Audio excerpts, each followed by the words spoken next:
오늘 읽은 본문의 말씀을 통해서 우리를 무너뜨리는 유혹이라고 하는 제목으로 함께 은혜를 나누는데, 우리 앞에 뒤에 옆에 분들과 인사하실 때 우리 주 안에서 사랑합니다, 축복합니다, 인사합니다. 주 안에서 사랑합니다, 축복합니다. 반갑습니다. 우리의 인생의 삶의 현장에서 우리가 뜻하지 않는 유혹을 받을 때가 있습니다. 그 유혹을 받을 때는 달콤합니다. 앞에 이익이 있으니까요.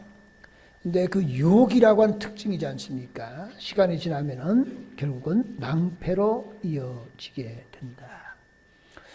그래서 이제 유혹이라고 하는 것의 단어의 사전적 의미는 좀 길게 풀어 헤치면 이런 겁니다. 깨어서 정신을 혼미하게 하여 좋지 않는 길로 인도하는 것. 그게 이제 유혹이라고 하는 거예요. 그래서 유혹은 언제나 후회가 있기 마련입니다. 요즘 이제 10월 달이랬어요. 이제 우리 장로교는 4월과 10월에 노회가 있어요. 이제 요즘 10월 달에 이제 노회가 있어서 제주도에 내려와서 노회를 하는 그런 육지에 있는 분들이 많아요. 이번 주간에도 이제 오는 주간에도 뭐 수원 노회도 오고 또 충북 노회 일부도 오고 뭐 이렇게 옵니다. 근데 이제 목사님들이 오셔서 저에게 이런 얘기를 해요. 목사님, 제주도에 있으니까 낚시를 많이 하시느냐고 물어요. 근데 저는 정확하게 말하면은 한 번 한 적이 있습니다만은 그거는 그냥 방파제에서 이렇게 하다가 마른 거고요. 정식으로 낚시를 해본 적이 없어요. 근데 이제 낚시를 할 때에 미끼를 사용합니다. 우리나라는 뭐 다양한 미끼가 있겠지만은요, 이제 대표적인 것이 아마 지렁이에요. 뭐 이제 바다 낚시는 뭐 갯지렁이라고 그러나요? 그리고 또 민물도 뭐 지렁이, 뭐 새우, 뭐 등등이에요. 그런데 뭐 이제 외국으로 나가면 특별히 이제 미국 같은 나라는 이제 가짜 미끼를 사용한다는 거예요. 그래서 가짜 미끼를 사용해서 낚시한다 그래가지고 루어 낚시라고 부른다는 거예요. 그러면 루어라고 하는 말이 어떤 얘기냐? 그러면 이런 겁니다. 유혹하다, 현혹하다, 이런 의미가 있다는 거예요. 그럼 이제 고기 입장에 보면은, 자, 가짜 미끼를 이제 놓고 유혹하는 겁니다. 이게 바닷물의 흐름에 따라서 또 이렇게 낚시하시는 분들이 이렇게 좀 움직이더라고요. 이렇게 하면은 고기 입장에 보면은 얼마나 맛있게 보이겠습니까? 저거 한번 물어서 먹기만 하면은 행복할 것 같이 느껴지는 거예요. 그래서 덥석 무는 거예요. 그러면은 고기의 인생은 끝장나는 것이다. 그런 입장에 볼 때에 우리의 인생도 마찬가지다 하는 거예요. 사탄이 우리를 유혹합니다. 뭘 가지고? 가짜 미끼를 가지고 말입니다. 우리들 마음속에 잠재되어져 있는 욕망이라고 하는 것을 깨우는 거예요. 그리고는 그걸 덥석 물게 되는 겁니다. 그러면은 어려움을 당하는 거죠. 그게 뭐 사기가 됐든 뭐 어떻게 됐든 어쨌든 결국은 그렇게 되는 거예요. 그런 입장에 볼 때 우리의 신앙생활도 마찬가지다. 사탄은 우리를 무너뜨리려고 하는 목적으로 우리를 유혹합니다. 사탄의 무기가 있어요. 그 무기를 가지고 집요하게 물고 늘어지는 거예요. 그래서 하나님의 백성들이 주시는 다양한 영적 은사 가운데 이런 유혹에서 넘어지지 않기 위해서는 영분별의 은사가 있어야 된다는 거예요. 이것이 하나님께로부터 온 것이냐 아니면은 사람으로부터 온 것인가를 구별할 수 있는 영분별의 은혜가 있어야 된다는 거예요. 이것이 결과적으로 나를 무너지게 하는 것이냐 아니면은 나를 궁극적으로 살리는 것인가? 이걸 구별할 수 있는 영분별의 은사가 있어야 된다. 그건 이제 세상적인 용어로 말한다고 한다면은 판단력과 지혜가 필요하다. 우리 모두가 지혜롭고 그리고 영분별의 은혜가 있는 저와 여러분이 될 수 있기를 소망합니다. 오늘 이제 출애굽기 32장을 읽었는데요.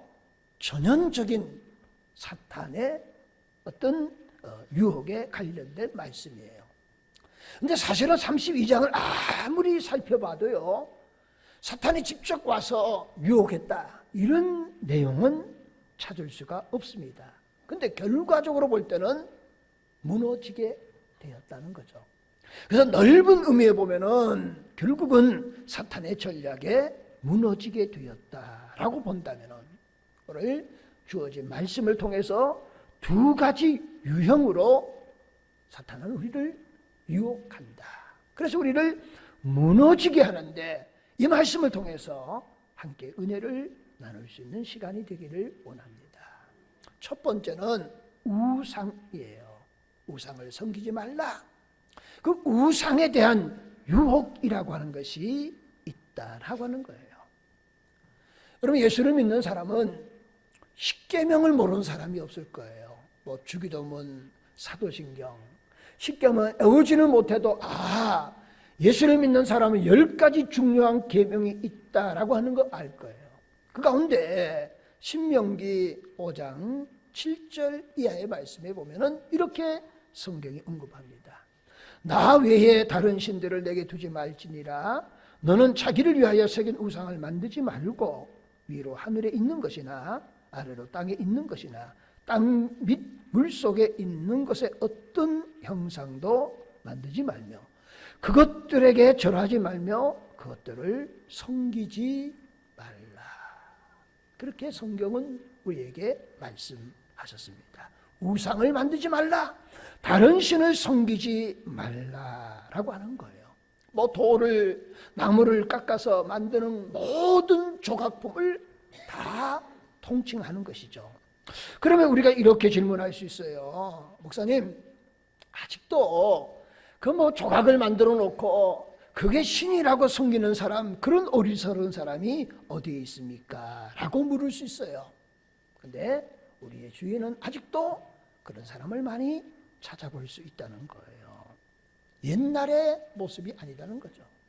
여러분, 지금 최첨단을 가는 그런 과학자들, 그 뒷얘기를 들어보면은요, 요즘 예를 들면은 뭐 거기가 그렇다는 얘기는 아니지, 요즘 뭐 핸드폰 새로운 모델이 하잖아요. 그 출시할 때에 이번에 얼마 전에 뭐 군사 그거 이렇게 띄웠는데 그게 폭발했다고 배상해달라고 과학자들에게 청구했다가 난리가 났었잖아요.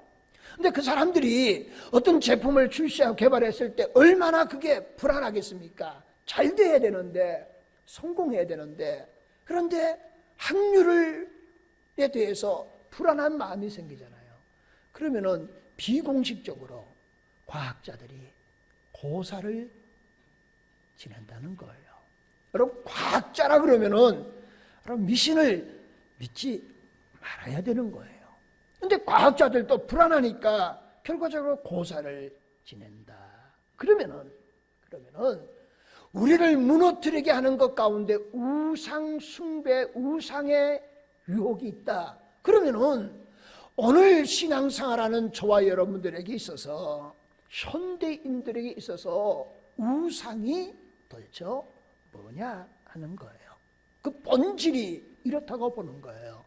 하나님의 자리를 대신하는 모든 것들이 우상이다 하는 거예요. 하나님을 대처하여서 다른 것을 하나님의 자리에 올려놓는 모든 것들이 뭐냐? 현대인들이 가지고 있는 우상이다 라고 보면 되는 거예요. 그게 사람일 수도 있고요, 그게 돈일 수도 있고요, 그게 권세일 수도 있습니다. 그리고 이 하나님을 대신하여서 세우는 그것이 내 인생을 이끌고 가는 거예요. 내 삶을 지배하는 것이다. 그게 오늘 현대인들의 우상이에요. 여러분, 이런 것들의 유혹에 빠지면은 우리는 스스로 무너지게 된다 하는 거예요. 자, 다시 한번 본문으로 돌아가 볼까요? 자, 출애굽기 32장의 본문이에요. 자, 호렙산에 모세가 올라간 거예요. 그런데 더디 내려온 겁니다. 모세가 죽은지 사는지 분간할 길이 없어요. 그러니까 이스라엘 백성들이 너무나 답답한 거죠. 그러니까 답답하다 도저히 참지 못해서 아론에게 요구합니다. 하나님을 대신할 만한 뭔가를 내놓으라는 거예요. 그때 아론이 이스라엘 백성들에게 금을 다 빼오라는 거예요. 그리고 그 금을 녹여서 깎아서 뭘 만들었다는 겁니까? 금송아지를 만들었다 하는 거예요. 여러분, 그냥 농담이지만은 그냥 친구들끼리 얘기하다가 야, 너 집에 뭐가 있느냐? 그러면은 우리 집에 금송아지가 있어. 금이 그게 몇 돈이 되는지 모르지만 말입니다. 큰 금송아지는 아니고 그런 얘기처럼 자, 아론이 금송아지를 만든 거예요. 그럼 왜 아론이 금송아지를 만들었을 것인가 하는 거예요. 배경은 이런 거예요. 애굽에서 430년 동안 종살이 했던 이스라엘 백성이에요. 그리고 애굽은 농사를 짓는 농경사예요. 그 사회에서 풍요의 신, 부여의 신이 소형상으로 있는 거예요. 그러니까 아론이 이스라엘 백성들이 하나님이 대신할 만한 뭔가를 만들어 달라고 그럴 때 아론도 얼마나 머리가 복잡했겠습니까? 그런데 번뜩이는 아이디가 떠오르는 거예요. 풍요의 신. 얼마나 좋아요.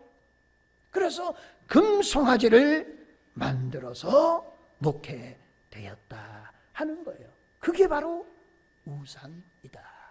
풍요. 오늘은 좀 여러 가지 다양한 사람일 수도 있고 돈일 수도 있고 명예일 수도 있고 권력이 될 수 있고 뭐 여러 가지 다양하지만은 금송아지니까 금과 연관시키니까 물질, 돈으로 한번 연결시켜 봅시다. 그 돈이 하나님을 대신할 자리에 올려놓게 되었다. 풍요의 신, 부여의 신, 그게 소의 형상을 만들었다라고 하는 거예요. 그러나 아시는 것처럼 그 조각품이 무슨 생명이 있겠느냐 그거예요. 그것은 어리석은 행동일 수밖에 없다라고 하는 거예요.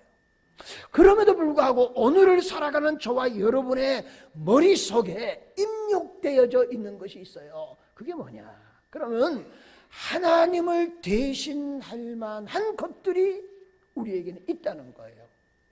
그 가운데 대표적인 것이 물질, 돈이라고 말할 수 있어요. 돈이, 물질이 내 인생을 책임질 수 있다라고 느끼는 거예요. 그러면은 돈의 노예가 되는 거고 돈의 지배를 받고 돈에 이끌려 가는 겁니다. 그래서 잘은 모르지만 오늘 이 시간에 안 오신 분 가운데 혹 주일날 뭘 하기만 하면은 다른 날보다 급여가 따블이 더 많다. 그래서 혹 가실 수 있는 분도 있다는 거죠. 그게 뭐냐 그러면은 큰 의미에 보면은 사탄의 전략이 거기에 숨겨져 있다는 겁니다. 사탄은 끊임없이 우리의 내리 속에, 우리의 생각 속에 침범해 오는 거예요. 그리고는 하나님만 우리의 모든 인생의 해결자로 생각하지 않은 거예요. 하나님을 대신할 만한 수많은 것들이 있다고 느껴지는 거예요. 그리고 그런 것들이 하나님 대신해서 얼마든지 문제를 풀어나갈 수 있다라고 하는 확신을 갖게 되는 거예요. 그리고 하나님을 경외하고 하나님을 향해 나아가는 것이 아니라 그런 것들이 인생의 목적이 되어서 그를 향하여 달려가는 인생이 되게 되는 겁니다. 그러면 그건 가짜예요. 가짜 믿기입니다. 진짜가 아니에요. 결국은 후회하게 되고 무너지는 사탄의 전략에 우리가 말려 들어가는 결과물밖에 되지 않는다 하는 것들을 오늘 우리 모두가 깨달을 수 있기를 예수님의 이름으로 축원합니다. 여러분 19세기에 독일의 철학자 가운데 포이에르 바흐라고 하는 사람이 있습니다. 그분이 쓴 책 가운데 기독교의 본질이라고 하는 책이 있어요. 그게 1841년에 출간했습니다. 자, 철학자예요. 이 바흐가 기독교 본질이라고 하는 책을 썼으니까 여러분 생각하기에 뭐예요? 이 책의 내용이 뭡니까? 기독교 서적이라고 생각할 수 있어요. 그런데 사실은 아닙니다. 이분이 이제 기독교의 본질이라고 하는 책을 쓰면서 바흐는 이렇게 말했습니다. 신은 존재하지 않는다. 그게 결론이에요. 그러면 신이라고 하는 것이 도대체 뭐냐? 그러면 이런 거예요. 신이 우리를 창조한 것이 아니라 인간이 신을 만들어 내었다라고 주장하는 거예요. 왜냐하면 이런 거예요. 우리의 삶의 현장에서 천재지변을 당하잖아요. 수없는 일들을 당하잖아요. 그래서 인생은 뭔가 불안하는 거예요. 불안하니까 뭔가 누구에게 의지하려고 하는 마음이 생기는 거예요. 그러다 보니까 사람 스스로 고안해낸 거예요. 사람 스스로 상상해낸 신을 만들었다는 거예요. 그래서 그는 기독교의 본질에서 이렇게 말하는 거예요. 신은 존재하지 않는다.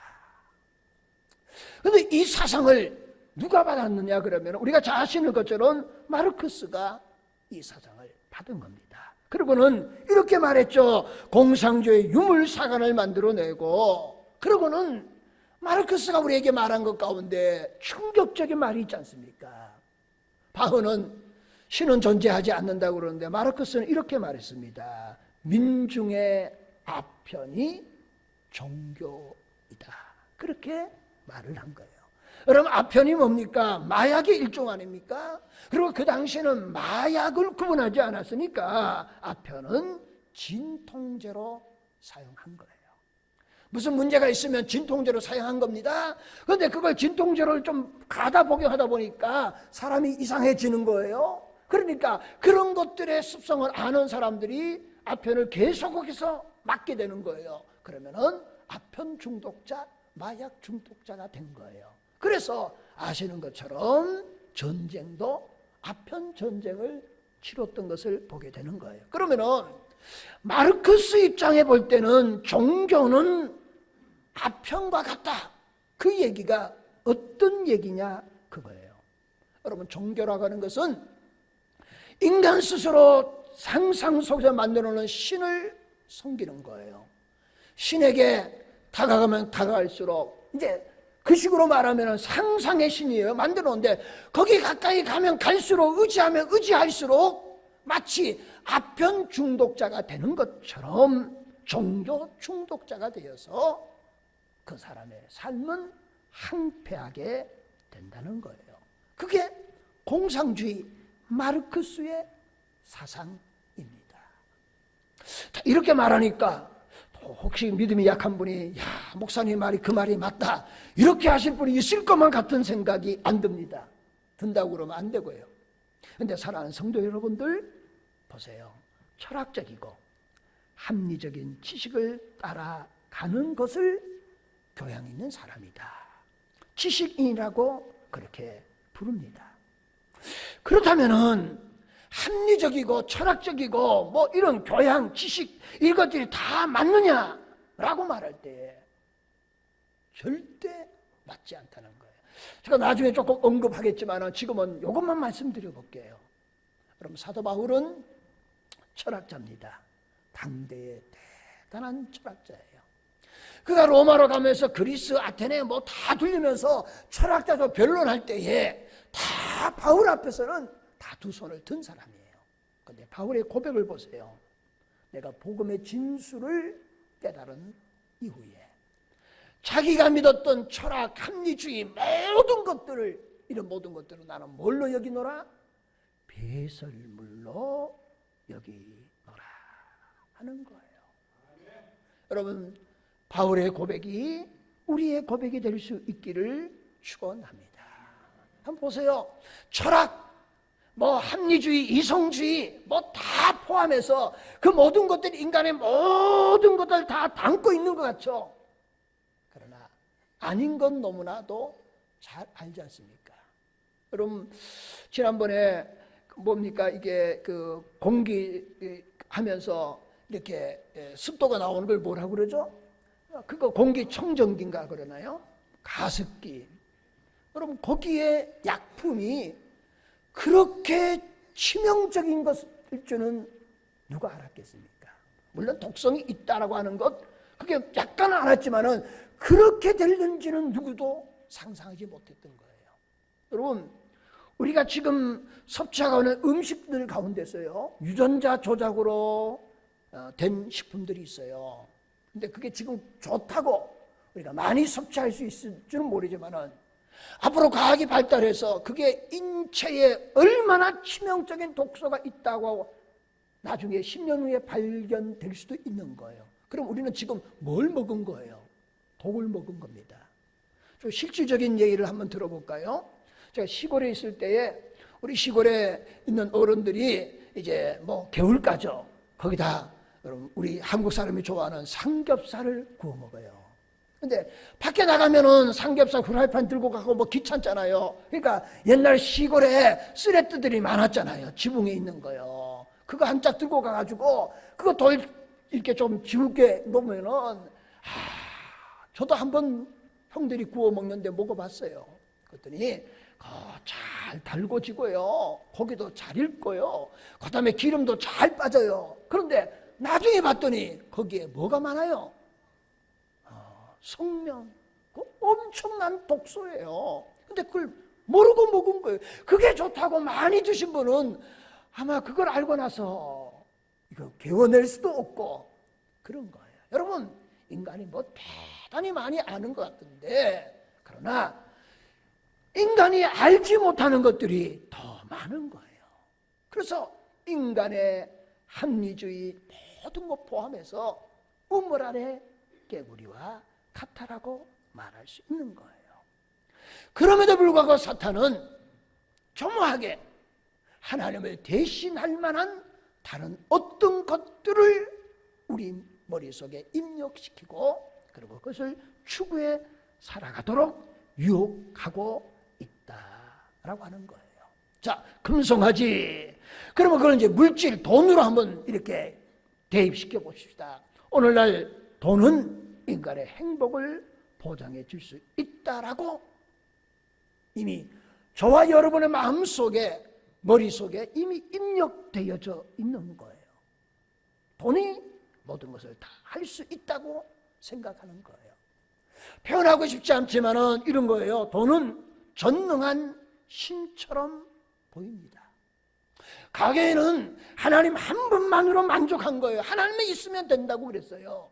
근데 지금은 하나님 없어도 뭐만 있으면 된다고 생각하는 겁니까?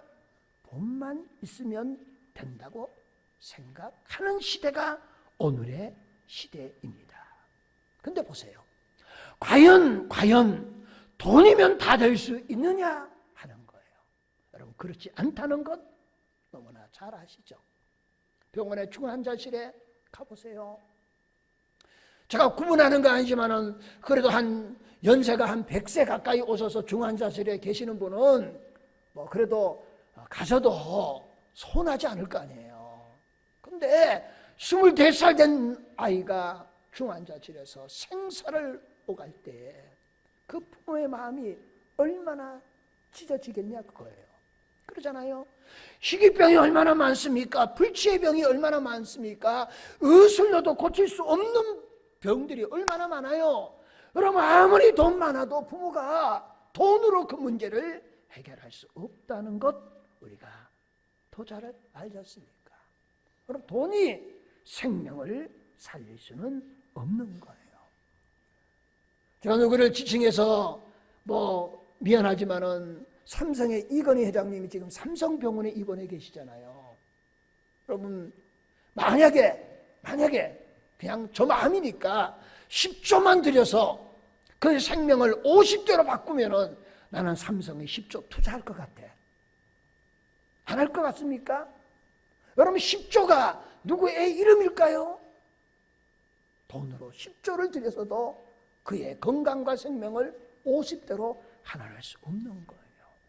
만약에 죽음에 대해서 여러분 영웅호걸인데 징기스칸, 불로초, 제주도까지 왔다 그러는데 그냥 그건 너무 우리가 먼 나라 얘기고요. 우리나라 가운데서 전직 대통령 가운데서 노벨 평화상을 받은 김대중 대통령이 있잖아요. 여러분 그분이 평화상을 받았고 우리나라에 존경받는 사람인데 여러분 그분이 몇억만 들여서라도 생명을 그냥 연장시킬 수 있었다면 그거 못하겠냐 이거예요. 노벨 평화상을 받은 사람도 다 돈으로 해결할 수는 없는 것이다 하는 거예요. 그럼에도 불구하고 돈 때문에 오늘의 삶의 현장에서 사람을 죽이도 하는 것이 오늘의 모습이에요. 생명보험, 여러 가지 보험을 들어놓고 남편을, 아내를 우연한 사고로 가정에서 죽이고 있는 것이 오늘의 현실이에요. 부모도 죽이는 것이 오늘의 현실이에요. 뭐 때문에? 돈 때문에. 근데 돈이 아무것도 해결할 수 없는데 가짜 믿기에 불과한데 그게 우리를 유혹하여 우리를 무너뜨리는 거에 불과한데 그게 마치 하나님 것처럼 생각하고 하나님을 대신해서 그 모든 것들을 세우는 것들이 오늘 우리의 마음속에 가득 차 있다는 거예요. 그게 우리가 안고 있는 현대인들의 우상이다 하는 거예요. 여러분 분명한 사실입니다. 우리가 기억해야 합니다. 언젠가는 하나님께서 우리에게 다가오셔서 타임아웃을 외칠 거예요. 그 얘기는 이거죠. 너 시간 다 끝났어. 타임아웃 돼서 그러실 날이 언젠가는 있을 거예요. 여러분 우리 교회는 자주 있지 않지만은요, 이제 누가 하나님 부르는 바 소천하면 주보에 내잖아요. 아무개 언제 소천하셨고, 그 다음에 장례식장은 어디고, 장지는 어디고, 그 다음에 이렇게 광고를 한 줄을 넣어요. 그러면은 연세 많으신 분들은 대체적으로 그래도 좋은 날 잘 가셨다고 그랬지만 젊은 사람이 그러면은 안타깝게 생각하죠. 안 됐다. 그런 생각을 갖잖아요. 그런데 분명한 것은 언젠가는 주보에 저와 여러분의 이름이 기록될 날이 있는 거예요. 없을 것만 같아요. 네. 언젠가는 주보에 김종명 목사 소천, 그게 언젠지는 모르지만은 언젠가는 하나님께서 우리에게 타임아웃을 외칠 거예요. 그때 말입니다. 하나님만을 경외한 사람은 복 있는 사람이 될 것이고, 가짜 믿기에 유혹당하여서 넋을 물어서 그게 우리의 인생의 모든 것들을 해결해 줄 수 있다고 생각하고 살아왔던 사람은 쏘갔다 후회밖에 남을 것이 없는 거예요. 여러분 우리는 하나님 한 분만으로 만족하는 하나님의 귀한 백성들이 될 수 있기를 축원하고요. 그러면서 이런 거예요. 여러분 세상에 물질이 악하냐? 아니에요.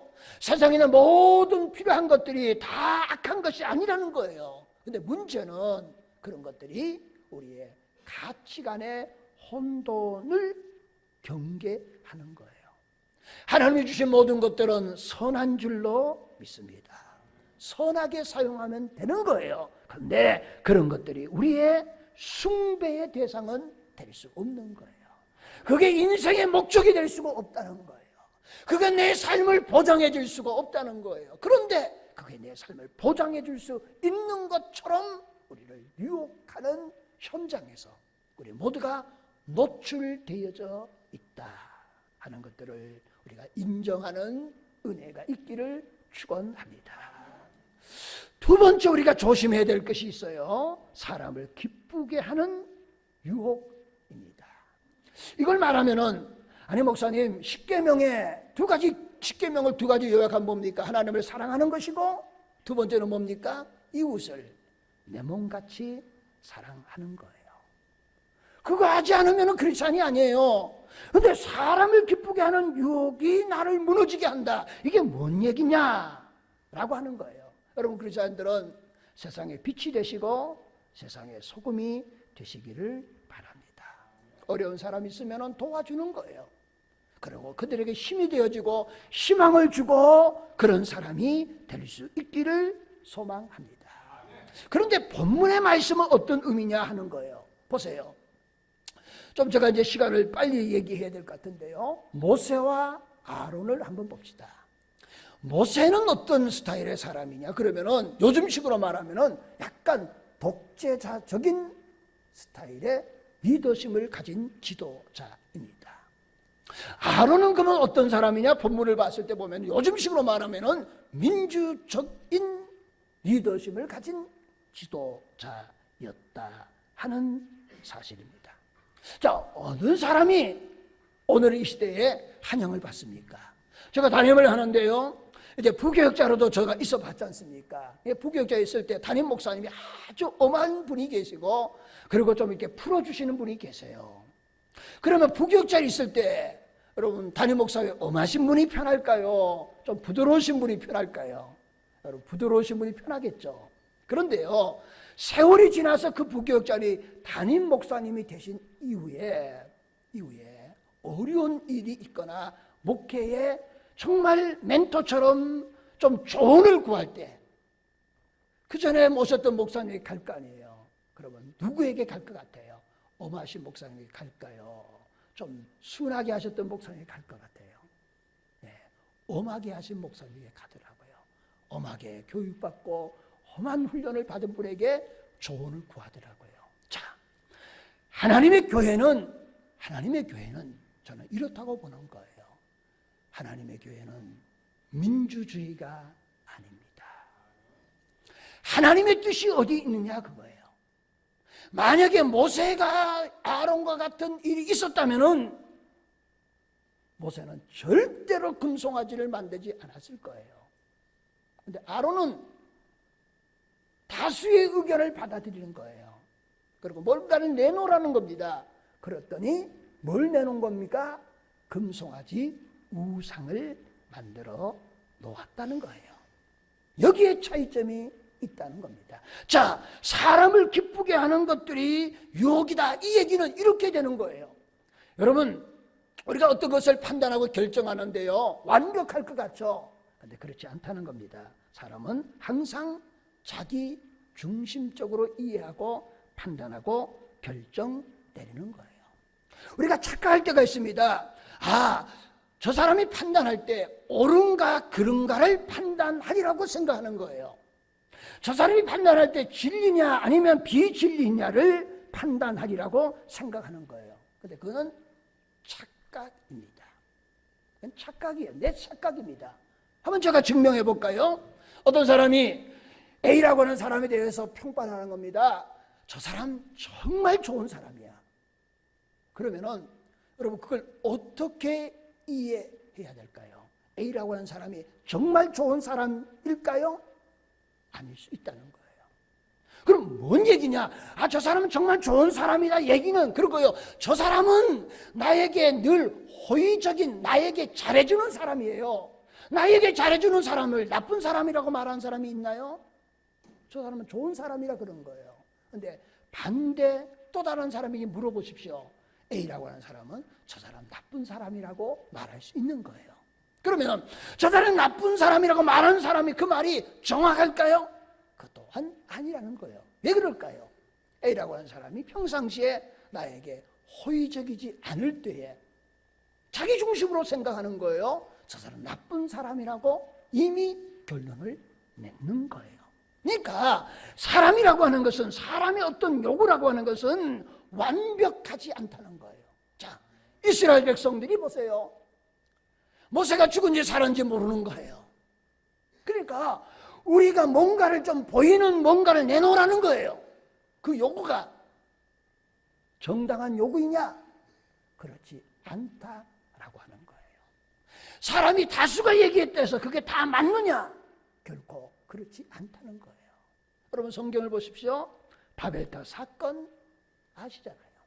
그게 결국은 하나님 없는 뭔가를 쌓아놓은 결과물이었던 것을 우리가 보게 되는 겁니다. 심지어요, 예수님이 십자가에 죽으실 때 많은 군중이 뭐라 그럽니까? 십자가에 못 박아 죽이라고 외치잖아요. 그 많은 군중은, 대다수의 군중이 외치는 그것이 정의가 아니었다는 사실을 우리는 알아야 되는 거예요. 여러분, 성경이 우리에게 이렇게 말합니다. 창세기 6장 5절 말씀에 여호와께서 사람의 죄악이 세상에 가득한가 그의 마음으로 생각하는 모든 계획이 항상 악한 뿐임을 보셨다 하는 거예요. 보세요. 하나님 없는 인간의 모의, 하나님 없는 인간의 다수의 의견들, 그거는 지극히 세속적인 것이다 하는 거예요. 그것은 자기 중심적이고, 그리고 자기 쾌락주의, 그리고 이기주의적으로 요구하고 판단하고 헤아리고 있다는 사실을 우리는 잊지 않는 우리가 되시기를 바랍니다. 길이요 진리요 생명 되신 예수 그리스도만 바라보는 우리가 될 수 있기를 축원합니다. 세상의 사람들이, 신앙의 사람들 혹 오해해서 우리가 답답하게 보이고 안타깝게 보여도요, 여러분, 정말 진리를 쫓아 한 걸음 한 걸음 뚜벅뚜벅 나아가는 복 있는 우리들이 되시기를 축원합니다. 이제 말씀을 좀 정리해야 될 것 같은데요, 여러분, 요셉을 보세요. 요셉은 어쨌든 애굽의 노예로 팔려간 겁니다. 쉽게 말해볼까요? 여러분, 노예가 무슨 고상한 삶이 있겠습니까? 노예는 노예예요. 노예는 쉽게 말하면 밥 한 숟가락 더 얻어먹기 위해서, 아니면 한 계단 조금 더 나은 삶이 있다고 한다면 세상에 못할 짓도 다 하는 것이 노예가 아니겠는가, 저는 그렇게 생각해 보는 거예요. 그러니 보디발의 아내가 요셉을 유혹합니다. 세상의 관점으로 보면은 못할 짓이 무엇이겠습니까? 그런데 요셉은 하나님께 내가 어찌 범죄하리까? 그 얘기는 다른 말로 말하면 이런 거예요. 차라리 죽어도 하나님 앞에 범죄하지 않겠다. 진리를 쫓아서 살아가겠다. 세상에 어떤 물결이 휘몰아쳐도 나는 거기 휩쓸리지 않겠다. 이게 오늘 우리의 고백이 될 수 있기를 축원합니다. 그런데 아론은 그러지 못했다는 거예요. 금송아지를 만들게 되었다 하는 사실이에요. 자, 그렇습니다. 우리는 오직 하나님만을 기쁘게 하는 우리가 될 수 있기를 축원합니다. 우상을 섬기거나 하나님을 대신할 만한 것들이 있다고 생각하여서 거기에 내 삶이 지배를 당하거나, 아니면 다수의 의견들이 맞다고 생각해서 그를 추종하는 것들, 그런 것들이 결과적으로 나를 무너지게 하는 것이다. 모세와 같이, 모세의 후계자 여호수아와 같이, 예를 들었던 요셉과 같은 그런 하나님의 백성들이 될 수 있기를 바랍니다. 어떤 환경 속에서도 흔들리지 아니하고요, 사탄의 유혹에 넘어가지 아니하고요, 진리 가운데 오늘도 한 걸음 한 걸음 나아가는 저와 여러분이 다 될 수 있기를 예수님의 이름으로 축원합니다. 기도하시겠습니다. 은혜로우신 하나님, 감사합니다. 사탄은 우리를 넘어뜨리려고 여러 가지 것들로 유혹합니다. 마치 창세기에 여자가 그 나무를 본즉 먹음직도 하고 보암직도 하고 지혜롭게 할 만큼 탐스럽게 한 나무인지라 좋아 보여서 그것을 따먹었던 것처럼, 하나님을 대신할 만한 수없는 것들이 우리들 앞에 있고 이미 우리들 마음속에 있습니다. 이제 이런 우상들을 내려놓게 축복하여 주시옵소서. 사람의 관계에서 사람을 기쁘게 하는 유혹에 빠질 때가 많습니다.